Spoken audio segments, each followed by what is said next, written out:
Sinasabi na malalaman daw ang sipag at tiyaga ng isang tao sa kanyang trabaho depende sa kapal ng kalyo sa kanyang mga kamay. Resulta ito na matinding pagsisikap at pagtitiis ng hirap upang matapos ang itrak ng gawain. Ngunit, paano kung ang kalyo mo ay katumbas lamang ng maliit na halagang halos nagkulong pa sa loob ng lipunan nakasentro sa sahod at di para sa sistema?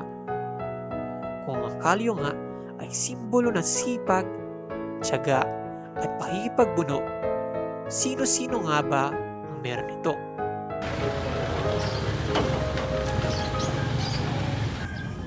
Sa gitna ng pagdami ng kapitalista sa Pilipinas, marami ring manggagawa ang nahihirapan sa kakarampot na sahod. Ang minimum wage sa Pilipinas ay nag-iiba depende sa rehiyon.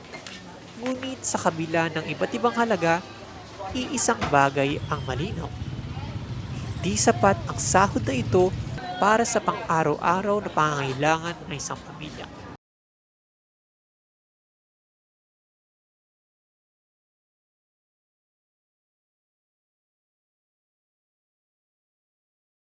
Sa pamilya mo hindi talaga sapat. Sa binata, pwede na. Pero pagka may pamilya, Sapat naman, pero hindi so. Hindi pa rin siya sapat. Kulang pa rin siya sa sobrang mahal ng mga bilhin. Hindi pa rin kasi sa totoo lang, yung economic natin, napakataas talaga lahat. Madadagdagan yung mga panggasto sa araw-araw. Lahat naman na dagdag, malaki may tutulong. Pero kung ay dadagdag mo, may dadagdag din yung mga pagkonsumo. Hindi masakit. Hindi maitatanggi na malaking hamon para sa mga Pilipino ang mababang sahod kasabay ng patuloy na tumataas na bilihin. Kaya naman ang pagtataas ng minimum wage ay isang malaking tulong upang maging sapat ang budget para sa pang-araw-araw ng mga gastusin. Ayon kay Ibon Executive Director Sony Africa, kung may sasabatas ang karagdagang 100 pesos sa minimum wage, hindi pa rin ito sapat para lumiit ang wage gap. Mananatili pa rin umano ang significant wage gap dahil sa mahal na mga bilihin. Ang wage gap ay ang gap sa pagitan ng kasalukuyang minimum wage at ng family living wage. Ayon din sa kanya, ang 100 pesos increase ay katumbas lamang ng 7.1% hanggang 7.5% ng kabuuang kita ng mga malalaking negosyo. Isang malaking bagay ang magagawa ng karagdagang pasahod sa pagpapaliit ng wage gap upang mapunan ang mga pangangailangan ng bawat pamilyang Pilipino. Ngunit sa patuloy na pagtaas ng presyo ng mga produkto at serbisyo, tila malabo pang dumating ang panahon kung saan ang produkto ng pagsisikap ng mga manggagawa ay magbubunga ng maayos at masaganang buhay para sa kanila. Ang minimum wage o pinakamababang sahod na maaaring ipagkaloob sa manggagawa ay isang mahalagang usapin sa larangan ng ekonomiya at lipunan. Ngunit, sapat nga ba ang mga itinalagang sahod upang tugunan ang mga pangangailangan ng mga manggagawa? So yung minimum wage, yun yung yung tinakda na pinakamababang pwedeng ibayad dun sa mga manggagawa. Okay? So yon. So ang purpose nun is para siyempre protektahan yung mga manggagawa na masigurado na yung mga sinasahod nila ay makakasapat para tugunan yung kanilang mga pangangailangan. So yun yung purpose nun. Yun, protection yun sa mga manggagawa. Paano naman po itinatakda ang minimum wage at sino-sino po yung mga kumikita ng minimum wage po? So may dalawang paraan para maitakda yung minimum wage. So ang kalimitan or yung yun yung mas preferred na gamitin na paraan ng pagtatakda ng minimum wage through the wage board. So meron tayong tinatawag na Regional Tripartite Wage Productivity Board. Okay, so kung mapapansin niyo, may word na regional. So pag regional, ibig sabihin, bawat rehiyon ng bansa ay meron ng wage board na yon. Okay, so dun sa wage board na yon, nandun yung mga manggagawa, nandun yung mga employers, nandun ang DOLE. So sila yung magne-negotiate ano yung magiging minimum wage. Okay? Dahil regional to, okay, iba-iba yung mga minimum wage sa bawat rehiyon. Okay? Kasi maraming factors kasing kinukonsider sa pagtatakda ng minimum wage. Tapos, yung minimum wage na itinatakda ng wage board, depende yan sa industriya. Hindi rin yan, sa isang rehiyon, di ba, may iba't ibang industriya. So, sa bawat industriya, magkakaiba pa rin yung minimum wage. So, for example, iba ang minimum wage para sa mga manggagawa sa agrikultura. Iba ang minimum wage rate doon sa mga manggagawa na hindi sa sektor ng agrikultura nagtatrabaho. O yung mga kasambahay din, meron silang sariling minimum wage. Okay? So iba-iba per region, iba-iba per industry yung minimum wage na itinatakda ng regional wage board. Okay? Yung isang paraan ng pagtatakda ng wages is sa pamamagitan ng pagpasa ng batas sa Kongreso. So kung nasusundan niyo yung balita, itong mga nakaraang buwan, okay, ang Senado nagpasa ng batas para itaas ang minimum wage ng 100 piso. Okay? So sa Senado, pasa na yon. Pero sa lower house or sa House of Representatives, pinag-uusapan pa yon, hindi pa pumapasa. Kaya hindi pa hindi pa batas. Okay?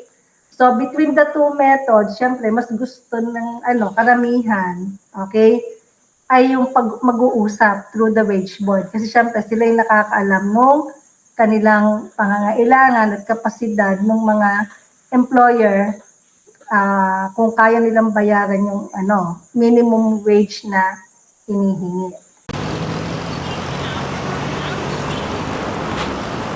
Sa bawat araw na nagdaan, milyon-milyong Pilipino ang gumigising ng maaga upang maghanap buhay. Sa likod ng bawat kalyo at pawis, naroon ang isang katotohanan na hindi alam ng karamihan.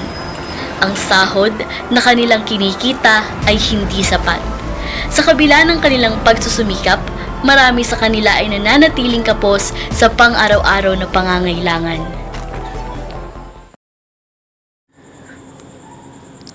Si Ginoong Ronald Legaspi, isang security guard sa loob ng 24 na taon, ay kasalukuyang nagtatrabaho sa Gardenia sa Binyan, Laguna. Ang kanyang buwanang kita ay nasa 24,000 pesos. Ngunit ito ay hindi pa rin sapat upang tugunan ang kanilang pangangailangan kada buwan. Kaya't kinakailangan niyang magdiskarte sa pagbabudget ng kanilang gastusin katulad ng pagkain, kuryente, baon ng kanyang mga anak at iba pa. Gayunpaman, ang kanyang sweldo ay nasa minimum wage lamang, na isang malaking hamon sa kanilang pang-araw-araw na pamumuhay. Ang minimum wage sa kanilang rehiyon ay hindi sapat upang matugunan ang lahat ng pangangailangan ng isang pamilya, lalo na sa patuloy na pagtaas ng presyo ng bilihin at mga serbisyo. Kahit pa may regular na kita si Ronald, marami pa rin siyang kailangang isakripisyo at pagkasyahin ang kanyang kita upang matugunan ang mga pangunahing pangangailangan ng kanilang pamilya. Nakakapagbigay lamang siya ng oras sa kanyang pamilya tuwing day off, na halos 2 araw lamang bawat linggo. Dahil sa limitadong kita, kadalasan ay kinakailangan nilang magtipid at humanap ng ibang paraan upang mapagkasya ang budget. Ang mga ganitong sitwasyon ay nagpapahirap sa kanilang pang-araw-araw na buhay, lalo na kapag may mga hindi inaasahang gastusin. Sa kabila ng kalyo sa kanyang mga kamay, ito ay patunay na handa niyang gawin ang lahat upang tugunan ang pangangailangan ng kanilang pamilya. Sa ngayon kasi, 2 naman kami ni Mrs. na nagtatrabaho. Tipid lang. Siguro medyo budget lang sa bahay. Mga pangangailangan namin. Ayun po. Meron po ba kayong mga strategies po or ibang paraan po para madagdagan po yung kinikita nyo, katulad po ng small businesses or other extra jobs po? Ngayon, sa totoo, wala. Wala kaming ganyan kasi nakapokus kami lahat sa trabaho. Wala kaming extra na income para sa aming pamilya. Wala. Paano nyo po hinaharap yung mga biglaang gastos gaya po ng mga emergencies?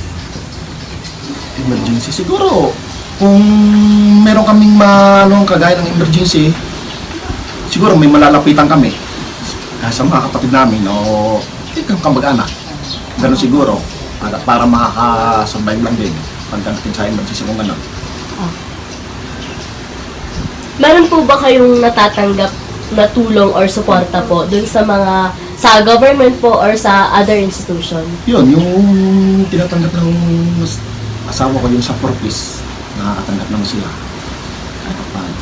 Kahit papano po nakakatulong naman po sa Nakakatulong naman yun. Malaking bagay na din yun. Okay po. Di ba po, security guard po kayo? Masaya naman po ba kayo sa trabaho nyo? Oo, kasi sa loob ng 24 years yan, yun talagang profession ko eh. Inano ko yun, inadapt ko yun sa sarili ko kasi doon sila talaga ginamit. Pero kung papipiliin po kayo ng ibang trabaho, ano pong gusto nyo? Siguro sa ngayon, di na ako mamimili kasi nandun na ako eh. Nandun ako sa part na gano'n eh. Nabanggit niyo po kanina na sabihan po kayo ng pagtrabaho. Medyo malayo po siya dito sa San Pablo. Paano niyo po natitiyak na nagkakaroon pa rin po kayo ng oras po sa pamilya niyo sa kabila po ng pinansyal na hamon na hinaharap niyo po? Sa totoo kasi hindi ko naman ginagastos yung financial nila eh. Kung sa pamilya ko lang yun. Hindi ko naman ginagastos yung pay sa kanila yun. Tapos kung oras, di off lang siguro. Ang may tip sa amin na wala tagang time. Ano ba yung na iyo? That's okay. Okay lang po. Pero pinipilit niyo pa rin po na Oo naman. makauwi sa kanila. Oo, tundi lang. Okay.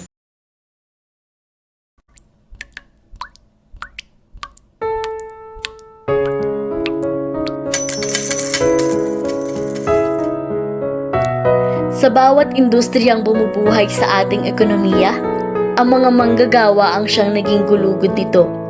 Bagamat magkakaiba ang kanilang mga trabaho, sila ay pinagbubuklod ng isang layunin, ang makapaghanap buhay ng marangal para sa kanilang pamilya. Hindi na maikakaila na ang problema sa ekonomiya ay hindi lamang dala ng pandaigdigang krisis, kundi bunsod din ng internal na mga kondisyon ng Pilipinas. Ang mismong mga patakaran ang nagdudulot ng paghihirap sa tao. Hindi na maaaring sabihin na wala tayong magagawa at magtiis na lang muna tayo hanggang lumipas ang krisis. Mula sa mataong mga lungsod hanggang sa mga tahimik na barangay, ang buong bansa ay iisa ng isinisigaw. Makatarungan at nakakabuhay na sahod para sa mga manggagawang Pilipino. Ang laban para sa sapat na minimum wage ay laban ng bawat manggagawang Pilipino. Ang bawat sentimo na kanilang kinikita ay hindi lamang isang paraan ng pamumuhay, kundi isang simbolo ng kanilang walang humpay na paghahangad ng isang mas magandang buhay para sa kanilang mga pamilya.